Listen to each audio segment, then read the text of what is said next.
Hi, this is Monica Delamay from the Office of Early Learning at the West Virginia Department of Education. Today's tutorial will take preschool teachers through the process for completing the kindergarten transition report for those children who are moving on to kindergarten next year. The kindergarten transition reports are to be completed after the third data entry checkpoint each year, and they're accessible by kindergarten teachers through WVEIS on the web. Of course, we'll have something separate to support kindergarten teachers as they access that. So today we're going to show pre-K teachers some more in-depth information about how to complete this process. The first thing you do is go to the website indicated here. If you need help logging on, there is a short tutorial on our West Virginia Department of Ed Office of Early Learning Child Assessment System page that you can certainly look at. But for time's sake, we're going to the actual platform that you would see if you were a teacher in the Universal Pre-K classroom. After you complete your early learning scale child assessment reporting form information, you're going to make sure that you have all this completed. It looks like this particular teacher has started their data entry but is not finalized, so you need to make sure that you do that with each child. We're going to go back. And then according to what your County Collaborative Early Childhood team has indicated to you, you'll complete a child accomplishment summary for each child a minimum of 2 times a year per policy. Then we have the kindergarten transition report that you will do after you enter data for your third checkpoint each year. You'll click on data entry. And of course you'll have your drop-down menu. For time's sake, we're just going to start with the very first child, and actually we're going to start with the second child because I did some work on here earlier with the first child. But we have the different domains of learning here at the top, and what you're going to do is actually type in information that would be useful for the kindergarten teacher as they receive these children into their classroom from yours. So you want to make sure that it is objective information, that it's something that you, if you were the kindergarten teacher, would want to know about that child's development, in this example with language and literacy. So I'm just typing gobbledygook at this point so you can see the process of what that looks like. You'll do this for each of the areas, this information for kindergarten educators. Make sure that you do not copy and paste this information either from one domain to the other or from one child's kindergarten transition report to another.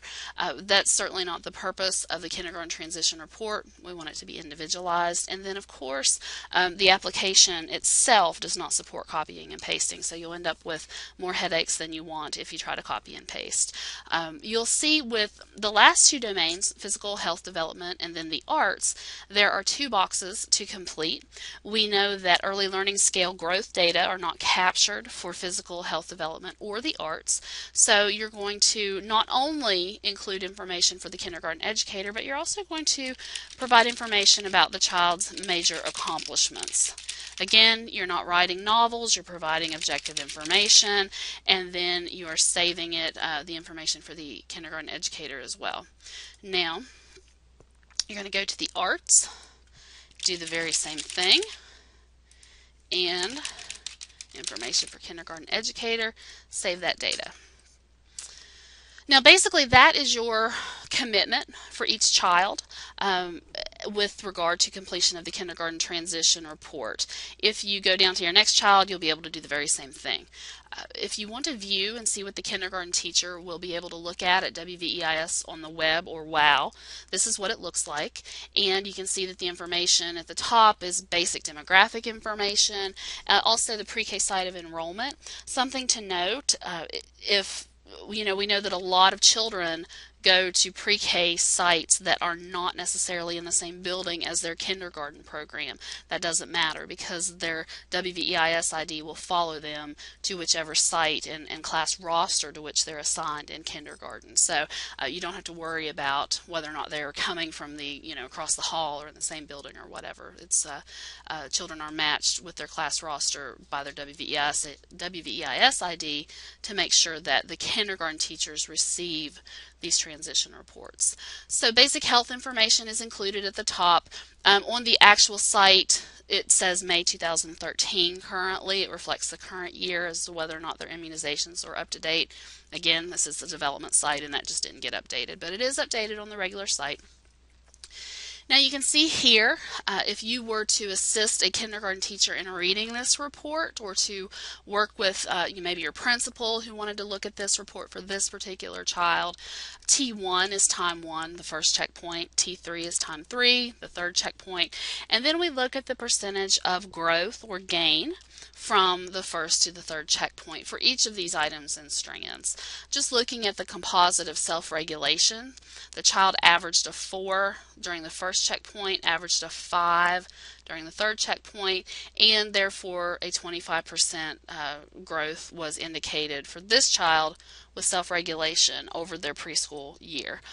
You'll notice that there is an NC here. You can see they started out as a 5, end up as a 5, and therefore there is an NC or no change, of course.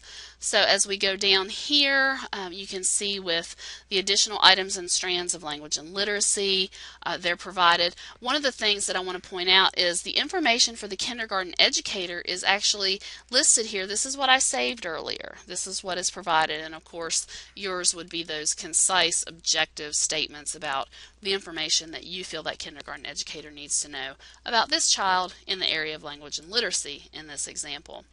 One other thing I want to point out is we know what NC means. That means no change, obviously, from the first to the third checkpoint. Occasionally, you may see an NG, and that means no growth. From time to time, we do see that children regress. If that's the case, then rather than reflecting a negative percentage, it will just simply say no growth. So you can see here the types of growth and information that we have. For physical health and development, remember we don't have growth data available for that, of course, so we are instead looking at the major accomplishments that you will provide to the kindergarten teacher, and then the information for the kindergarten educator, that basic narrative that you'll provide. So that's what each child's kindergarten transition report looks like. Each county will determine, or each county early childhood collaborative team will determine whether or not this actually needs to be printed or not. We should let everyone know that the kindergarten transition reports are available to kindergarten teachers via WVEIS on the web, or WOW. We've worked with county and RESA WVEIS contacts to make sure that they are providing access to the menu item in WVEIS for those kindergarten teachers. If you know of kindergarten teachers that have questions with accessing that or are unable to do so, please let your county pre-K coordinator know so they can collaborate with the WVEIS folks to make sure that they get that information, because this is so valuable for a kindergarten teacher to have some basic information about the children who were in universal pre-K during the previous year. So when you're finished, you can go back to menu. If you have questions, please feel free to let me know. My email is right here, and I hope you have a good day. Thank you.